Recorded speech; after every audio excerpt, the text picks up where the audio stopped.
Pourquoi tu te prends la tête à partir en vacances avec ton fils? De toute façon, il s'en souviendra pas. Je reçois ce type de message tous les étés depuis la naissance de mon fils à chaque fois qu'on part en vacances. Mais cette fois-ci, j'ai décidé qu'on allait s'attaquer à toi, Jessica. Alors pourquoi partir en vacances avec un enfant de moins de 5 ans selon les études? Oui, je te fais un réel avec des sources parce que les gens qui envoient ce genre de messages, ils aiment bien les sources. Première raison, les voyages vont booster le développement cognitif de nos enfants. En fait, faut qu'on imagine le cerveau de nos enfants comme une petite ville en construction. Et chaque nouvelle expérience qu'ils vont vivre vont créer des petites routes neuronales. Et les voyages, c'est comme construire des autoroutes, des gratte-ciel, des ponts d'un coup. Concrètement, quand notre enfant découvre une nouvelle plage, de nouveaux paysages, qu'il entend une langue étrangère, son cerveau va s'activer de manière unique. Ces stimulations variées vont booster sa capacité d'apprentissage, sa mémoire, et il va aussi être beaucoup plus doué pour résoudre des problèmes. À côté du développement cognitif, on a la mémoire implicite. Alors même si nos enfants ne vont pas se rappeler de chaque expérience pendant les voyages, eh bien c'est ce qui va venir façonner un peu plus leur personnalité. C'est comme planter des graines qui fleuriront plus tard. C'est beau ça. Et à côté de tout ça, on n'oublie pas que les voyages vont booster les capacités d'adaptation de nos enfants. Mais ce n'est pas tout.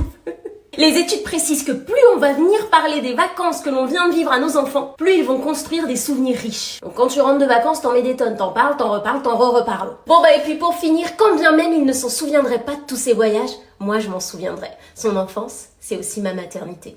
Et ça compte ou pas, Jessica? Plus d'infos en description.